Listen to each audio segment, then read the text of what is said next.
Picture the biggest football stadium you have ever seen in your life. Okay. Like, think of the massive, sweeping tiers of Wembley in London, or, the sheer intimidating scale of the Maracana in Rio. Right, just absolutely massive venues. Exactly. Picture all those seats. Now, take the entire population of a sovereign nation, every single man, woman, and child, and imagine fitting them all into just like 5 or 6 of those stadiums. Wow.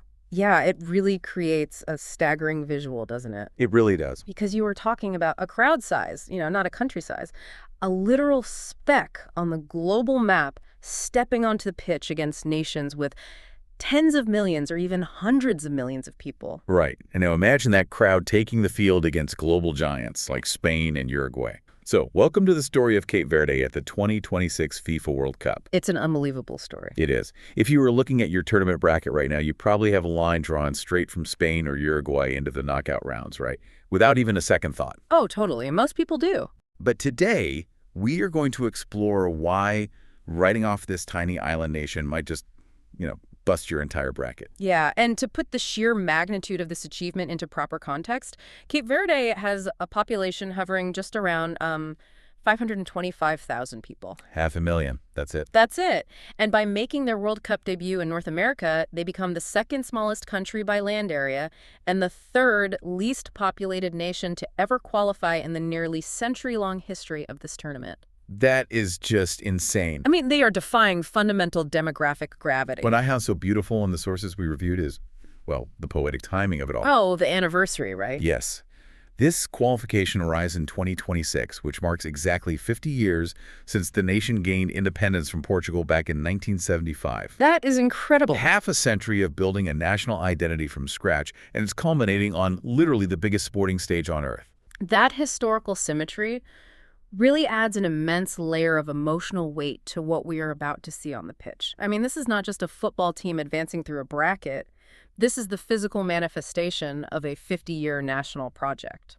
Exactly. What? So whether you are a hardcore football fanatic, meticulously dissecting tactical matchups, or you are just someone who loves the ultimate underdog story, today, we are mapping out the Cape Verde phenomenon. It's going to be a fun one. It really is. Our mission for this deep dive is to explore exactly how they conquered a grueling qualification gauntlet, analyze their unique Blue Sharks cultural identity, break down the aging veterans and breakout stars you need to watch, and ultimately predict their fate in Group H. Sounds like a solid plan. Okay, so let's unpack this. We know that they made it, but the first logical question is how a nation this small conquered the African qualifiers. Right? Because it's notoriously one of the most unforgiving qualification paths in world football. Oh, absolutely. The CAF qualification route is an absolute gauntlet, primarily because of, the travel, the wildly varying climates, and the sheer physicality of the opposing teams. But Cape Verde did not scrape by on luck or, favorable refereeing decisions. Yeah, it didn't. Just look at their CAF Group D campaign. They topped a group that contained an absolute African powerhouse in Cameroon. Cameroon. That's wild. Right. Alongside Angola, Libya, Mauritius, and Eswatini, they racked up 23 points across 10 matches. Wow. We are talking about 7 wins, 2 draws, and only a single loss over a massive multi-year campaign. The home record is what really leaped off the page for me in the sources. 0 goals conceded on home soil. Yeah, that's right. Not a single team managed to put the ball in the net in Praia. They turned their home turf, the Estadio Nacional de Cabo Verde, into an impenetrable fortress. The literal fortress. Yeah, the coastal winds, the artificial turf, the intense local support, they weaponized their environment perfectly. And they clinched it early, too. They did. They formally clinched their World Cup spot on October 13th, 2025, with a commanding 3-0 home win over Eswatini. The source reports describe the scenes after that final whistle as absolute pandemonium. I can only imagine. Oh, nationwide street parties, people flooding the capital. It was the biggest collective celebration the islands have seen since Independence Day in '75. And they earned their ticket outright, which, forced a traditional titan like Cameroon to face the anxiety of the playoffs. Which brings me to this puzzle, right? Yeah. How do you build a team capable of completely shutting down a squad like Cameroon using a population of just 525,000? It's the big question. Right. I was thinking about this. I want to try an analogy on you. Okay, let's hear it. Think of their talent pool not like a traditional local farm system where you bring kids up through domestic academies in a single geographic area. Mm-hmm. Think of it more like a global tech startup recruiting remotely. Oh, I like that. Right. The manager's the CEO. And instead of relying on local hires, they are crowdsourcing their talent from wherever it exists on the planet, using digital scouting networks, diaspora community leaders, and international flight paths. The remote startup model frames their operation perfectly because the Cape Verde's history has been so heavily shaped by immigration. Yeah, going way back. Right, dating back centuries through maritime trade, whaling, and seeking economic opportunity. So their global diaspora is vastly larger than the island's actual population. Just how big are we talking? There are approximately 2 million people of Cape Verdean descent living around the world. So the talent pool they're actually drawing from isn't 500,000, it's 2.5 million. Okay, that changes the math a bit. Exactly. And crucially, those 2 million are scattered across elite European footballing nations with world-class academy infrastructures. So here's a stat from the sources that just blew my mind. Lay it on me. Looking at the 26-man roster for this tournament, there are actually more players on this squad who were born in Rotterdam, in the Netherlands. Right. 6 players, to be exact, than players born in Cape Verde's actual capital city of Praia. That's wild. But it makes sense because Rotterdam has a massive maritime history, which naturally drew Cape Verdean sailors and workers over the generations. Right, making a hub there. Yeah, those families settled, their kids grew up in the Dutch football system, which is, one of the most technically advanced youth systems on Earth. Football. Exactly.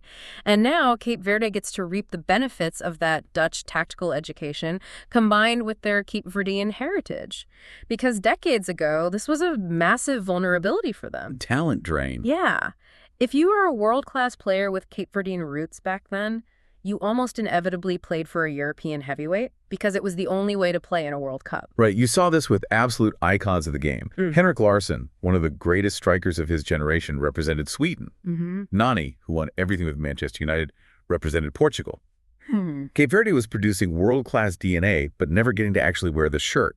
But the shift we are witnessing now is historical. Top talent is actively choosing the Cape Verde shirt over holding out for a European call-up. How are they making that happen? Well, the Federation has modernized its scouting. They are reaching out to players via WhatsApp, tracking data in lower European leagues, and selling them on the emotional pull of representing their ancestral home. They have successfully reversed the talent drain. And that shift in player allegiance is matched by a massive wave of diaspora support. When we look at what this means for the 2026 tournament hosted in North America, the impact is going to be incredibly visible. Oh, absolutely. There are roughly 500,000 Cape Verdeans living in the United States with an enormous, deeply rooted stronghold in the Boston area. New England is basically their second capital. Which fundamentally alters the atmosphere of their matches. They won't be playing in empty, neutral stadiums. The U.S.-based diaspora will ensure that every single game feels like a home fixture. Though, looking at the source reporting, the logistics of actually getting the global fans into those stadiums are incredibly complex. Yeah, it's not a simple trip. It's a really complex reality for traveling fans. The reporting details several logistical and political hurdles. For example, there were initial $15,000 visa bond requirements for fans trying to enter the United States. $15,000? Yeah. And while that was eventually waived late in the process for FIFA pass holders, the sources note it created massive anxiety. I mean, naturally. Furthermore, the sources note the geopolitical friction stemming from Cape Verde's placement on the previous U.S. administration's immigrant welfare recipient list. Right. Combined with unrest over the unpopular war in Iran mentioned in the source material. We're obviously just reporting what the sources say here without taking any sides, but it creates a really tense backdrop for a fan base just trying to support their team. It does. The sources say it's led to a lot of outrage and even calls for boycotts among some fan groups. The intersection of global geopolitics and international sport is always fraught. Navigating visa requirements, massive financial bonds, and political rhetoric puts an enormous strain on a developing nation's fan base. But despite these significant external pressures, the overarching expectation from the ground reports is that The local North American diaspora will mobilize in full force. Yeah, the Boston crowd. Exactly. They are organizing caravans, chartering flights from Boston, and are expected to turn the stadiums in Atlanta, Miami, and Houston into an absolute sea of blue. So we have this incredible remote network. Players born in France, Ireland, Portugal, the Netherlands, playing their club football in places ranging from Russia to Cyprus to the USA. A truly global squad. Right. You have guys who probably grew up watching different cartoons, eating totally different food, having totally different cultural touchstones. How on earth do you forge a unified national identity out of that? It's a huge challenge. I imagine a locker room that could easily fracture into cliques, like the French speakers in one corner, the Portuguese speakers in another. But the answer to how they avoid this, according to our research, lies entirely on the touchline. Yeah, the architect of this cohesion is Pedro Leitão Brito, universally known within the football world as Bubista. Bubista. He is the driving force behind this golden era. He's a former national team center back, a man who actually captained Cape Verde to their first regional trophy back in 2000. Oh, wow. So he has real history with the squad. He bleeds the national colors. He took over the managerial role in 2020 and was just named the 2025 CAF Coach of the Year for orchestrating this monumental qualification run. I see his accolades, and that's great, but I'm always kind of skeptical when we just hand blanket credit to a manager's leadership aura, you know? Sure, it can be a bit of a cliche. It's an easy narrative. What exactly is Bubista doing behind the closed doors of the training camp to make this disparate group of remote workers actually function as a single organism? Well, he implemented a really brilliant sociological tool. Bubista instituted a strict linguistic mandate. The moment players arrive on international duty, they are only allowed to speak Creole. Wait, really? Only Creole? No Portuguese, no French? None. Bubista has been unequivocal about this in interviews. Regardless of where you play your club football or where you were born, the language of the locker room, the training pitch, and the dinner table is Cape Verdean Creole. That is fascinating. Linguistically, it's so smart. Creole is born from a mixture of Portuguese and West African languages. It is the language of their shared history. So, by forcing a Dutch-born defender to communicate with a French-born winger in Creole, Bubista instantly dissolves any European cliques. Wow. It forces them into a shared Cape Verdean identity the second they drop their bags at the hotel. That is a psychological masterstroke. Mm-hmm. You strip away their club identities and immediately plunge them into an in-group culture. And that feeds directly into the visual and cultural identity they've built around. Oh, completely. They are known as the Tubarões Azuis, the Blue Sharks, or sometimes the Creoles. And the sources note that the shark symbolizes resilience, strength, and the ability to navigate difficult, treacherous waters. Which is the perfect metaphor for an island nation surviving the global football ecosystem. And you will be overwhelmed by this visual and sonic culture during the tournament.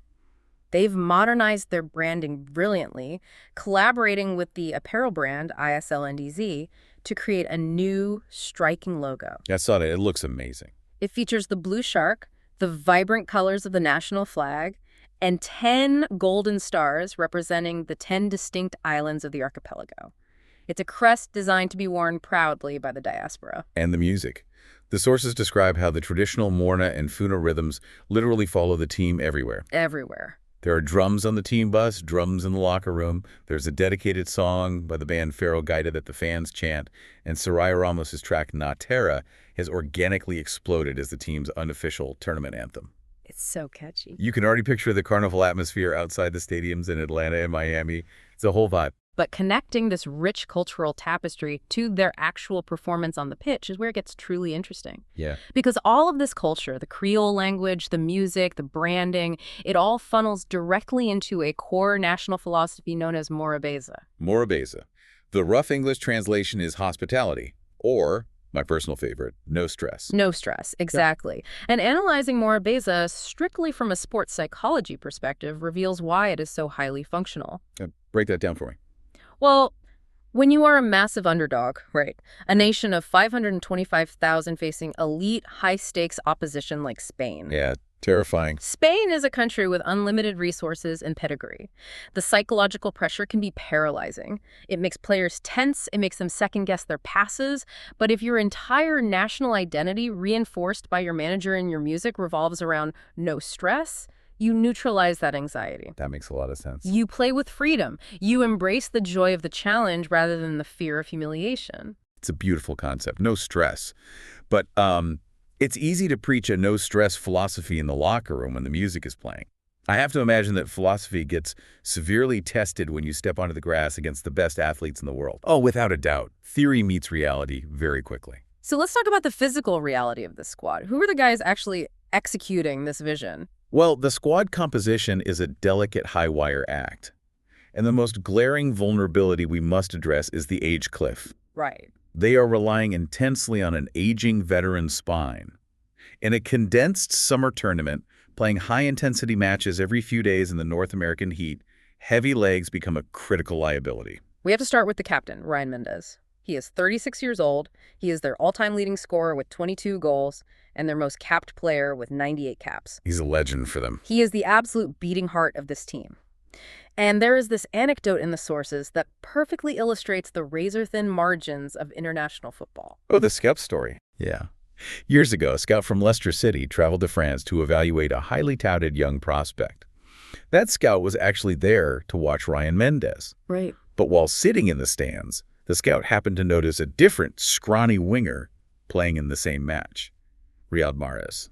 The sliding doors of football history are just incredible. The scout goes for Mendes, discovers Mahrez instead. Mahrez goes to Leicester, wins the Premier League in a historic upset, moves to Manchester City, and becomes a global superstar. Insane. Meanwhile, Mendes was eventually signed by Lille as the designated replacement for Eden Hazard. So he had the raw talent, but injuries derailed his trajectory at the absolute highest club level. It's tough. Yet, for his country, he has been an immovable titan. But the concern now is purely physiological. Relying on a 36-year-old winger for your primary attacking creation is a massive risk. And he is not alone. No, he's not. The goalkeeper, Vozinha, currently playing for Chavs, is 40 years old. He brings 87 caps of unparalleled emotional leadership and shot stopping, but, he's 40. Yeah. And Sapira, their deep defensive cover, is 38. That is an unbelievable amount of mileage on those legs. But to balance out that veteran spine, they have what I look at as their elite fitness gamble. Okay, who's the gimbal? Let's talk about Logan Costa. He is a 25-year-old center back playing for Villarreal in Spain's La Liga.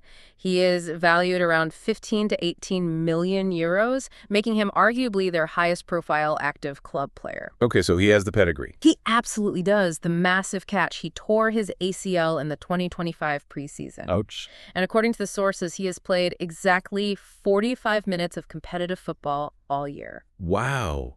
That presents Bubista with an agonizing managerial dilemma, doesn't it? Exactly. Do you start your most talented defender if his match fitness is essentially non-existent?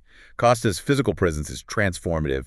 He brings top-tier European tactical awareness, speed of thought, and aerial dominance to the backline. If he is fully fit, the defense is robust and capable of absorbing pressure. Right. But if he suffers a setback, or if his timing is off by a fraction of a second against world-class strikers, their entire defensive containment strategy shatters. And on the completely opposite end of the pitch, we have what I can only call the goal-scoring enigma, Dalen Livramento. Oh, this guy is fascinating. He's 25, plays for Casapia in Portugal.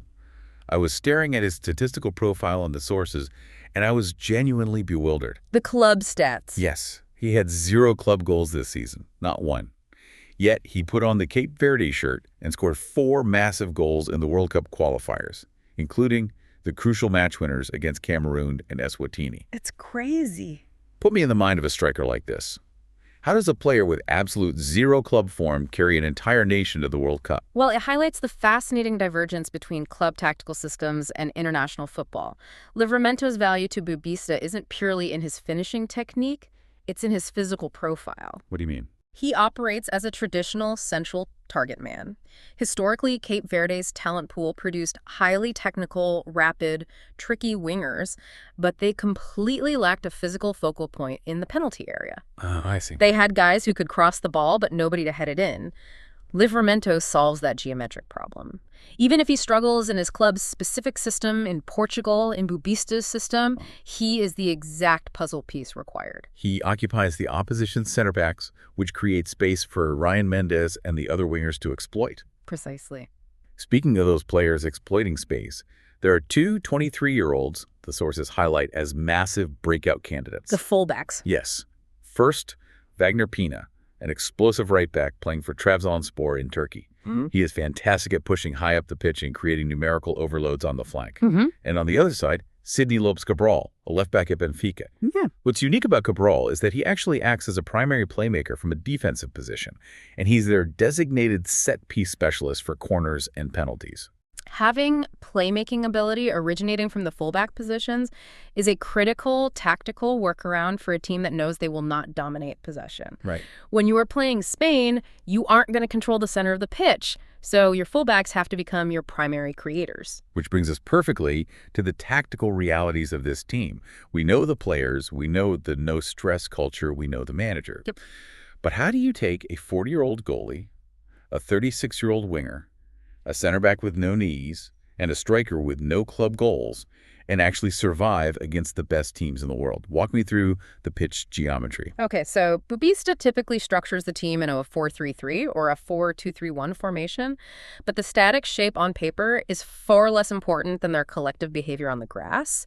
They deploy a highly synchronized middle to low block. Let's visualize that for the listener. A low block isn't just like everyone pack into the penalty box and pray. Right, far from it. Yeah. A synchronized low block is a deliberate, highly organized conservation of energy, which is crucial for a team with aging veterans. Right, they can't run all day. Exactly. Instead of aggressively pressing high up the pitch and exhausting themselves chasing the ball, they retreat. They draw a line 40 yards from their own goal and stay incredibly compact. Okay. They intentionally allow the opponent's center backs to have the ball. They are perfectly content to let Spain pass the ball sideways 40 times near the halfway line.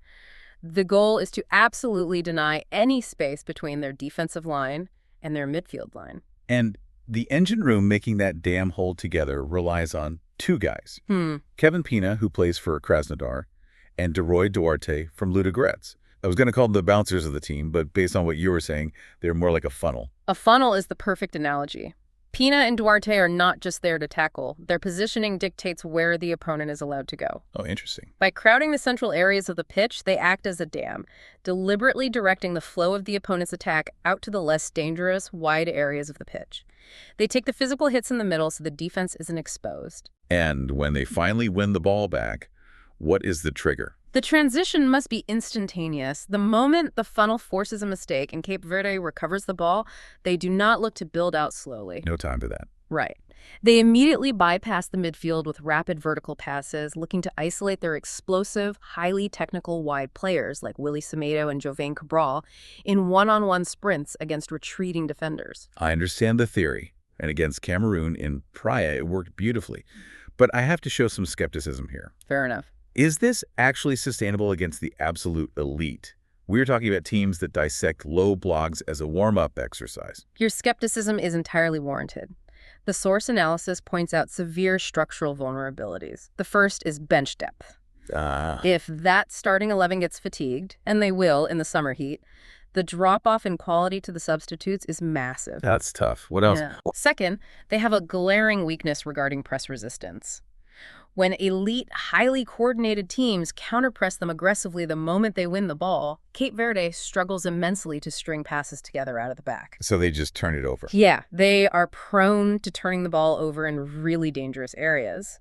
And finally, their inability to maintain sustained possession against elite technicians means they are destined to spend long, grueling 10 to 15-minute stretches purely defending, which mentally and physically drains a team. Which brings us to the ultimate test. The theory is fascinating, the culture is amazing, but the bracket is brutal. It's a gauntlet. Let's look at the actual matchups waiting for them in North America in Group H, because we should treat these matches like the thrillers they're going to be. Oh, it is a phenomenal trial by fire. Match 1 takes place on June 15th in Atlanta against Spain. The reigning European champions. Yep. Managed by Luis de la Fuente. You have Rodri, arguably the best tempo-controlling midfielder on earth, pulling the strings. You have Lamine Yamal, a generational talent, providing terrifying flair on the wings. How does Bubista look his 36-year-old captain in the eye and give a team talk for this? Honestly, the strategy against Spain is purely damage limitation. Just survive. Exactly. Nothing. The AI predictions pulled from the sources heavily favor a 3-0 victory for Spain. Cape Verde must accept that they will likely hold perhaps 20% of the possession. Wow, 20%. Yeah, they will sit deep in that low block and attempt to frustrate Yamal by double-teaming him. The objective here isn't necessarily a miraculous victory. It is entirely about keeping the goal difference respectable, which is vital for tournament math. Okay, so you survived 90 minutes of chasing Spanish shadows. Your legs are screaming. Match 2 is against Uruguay on June 21st in Miami. Marcelo Bielsa's team. Murder ball. Exactly. Bielsa plays that famous high-octane murder ball system. You've got Federico Valverde driving through the midfield like a freight train, and Darwin Núñez causing absolute chaos in the penalty box. It's terrifying. Right. I look at Bielsa's system, and I look at a 40-year-old goalkeeper and an aging backline. On paper, this isn't just a mismatch. It looks like a physical liability. Bielsa's going to run them right off the pitch in the Miami humidity. Tell me why I'm wrong. Well, you are looking at the exact reason why Cape Verde must completely alter their tactical approach for this second match. If they try to absorb Bielsa's relentless press by playing short passes out of the back, they will be slaughtered. So what do? This is where the specific profile of Daylen Livramento becomes critical. To counter murder ball, you have to bypass the midfield entirely. Cape Verde will employ vertical long balls, launching it 50 yards straight from the defense to Livramento's chest. Just skip the midfield completely. Exactly. They will try to turn the game into a chaotic track meet rather than a chess match. But despite this tactical shift, the AI models still predict a 2-0 win for Uruguay. So we are staring down the barrel of 2 potential highly exhausting defeats. Which makes match 3 on June 26th in Houston against Saudi Arabia the absolute do-or-die decider. This is the focal point of their entire tournament. The Green Falcons of Saudi Arabia, managed by Georgios Donis. The intelligence from the sources indicates that Saudi Arabia is vulnerable right now. Really? How so? They have registered poor warm-up results, and there are persistent rumors of internal camp upset and friction with the manager, so this is the ultimate must-win for the Blue Sharks. And tactically, if you need a win, you can't just sit in a 40-yard low block and hope the other team makes a mistake. They have to throw the damage limitation playbook out the window. Precisely. The tactical shift here will be dramatic. Expect Cape Verde to completely flip the script. They will abandon the deep block and initiate a high-press attack, taking the game directly to a fragile Saudi Arabian defense. That's going to be so exciting to watch. And here is the truly fascinating data point. The AI actually predicts a 1-0 victory for Cape Verde in this fixture. I honestly think they might win it by more, given the grit we've seen them show. But let's look at what this all means for their actual chances of surviving the group. The math. Yeah, the sports betting odds, the cold hard math of Vegas. Have them at 2001 to win the tournament and 501 just to win Group H outright. Those are astronomical odds against them. They are. But the beauty of the 2026 World Cup lies in the expanded 48-team format. The math of advancement has completely changed. Right, because it's not just the top 2 anymore. Exactly. Yes, the top 2 teams from the group advance automatically. But crucially, so do the 8 best third-place teams across the tournament. Oh. If Cape Verde can execute their damage limitation against Spain and Uruguay, keeping those defeats to 1-0 or 2-0, and they secure just 1 victory against Saudi Arabia to earn 3 points, history shows that could very well be enough to squeeze through as a third-place team into the round of 32. Wow. 1 win and a tightly controlled goal difference. And this island of 500,000 people is in the knockout rounds of a World Cup. It's entirely possible. Let's synthesize this incredible journey we've mapped out today in this deep dive. We have a nation of 525,000 people leaning on a massive, globally distributed diaspora from Rotterdam to Boston. Yep. They are bound together by a manager who mandates the unifying power of the Creole language. They are anchored by an aging but deeply heroic captain in Ryan Mendes and relying on a pragmatic, energy-conserving low block. They are stepping onto the pitch ready to absorb the pressure of the world. Exactly. And when you sit down to watch Group H this summer, keep your eye out for that absolute sea of blue in the stands in Atlanta, Miami, and Houston. It's going to be gorgeous. They aren't just there for the carnival atmosphere or to make up the numbers for a feel-good story. They possess the disciplined tactical structure and the unshakable Mora Beza spirit to make the titans of global football sweat for every single inch of grass. It leaves me with a lingering thought, building on everything we've uncovered in these sources today. What's that? Well, if Cape Verde, relying almost entirely on a foreign-born diaspora and a remote scouting network, can leverage this expanded 48-team format to reach the global stage and potentially advance to the knockouts. Right. What does that mean for the future of international football? Are we looking at the dawn of a new era where rigid national borders and domestic academies matter far less than ancestral heritage, data analytics, and digital scouting networks? It's a fascinating paradigm shift. It really is. Imagine taking the population of a single mid-sized city, scattering it across the globe for generations, and then pulling all that DNA back together to fill a stadium with enough belief to challenge Spain and Uruguay. Unbelievable. It is something profound to think about the next time you see a supposedly small nation line up in the tunnel.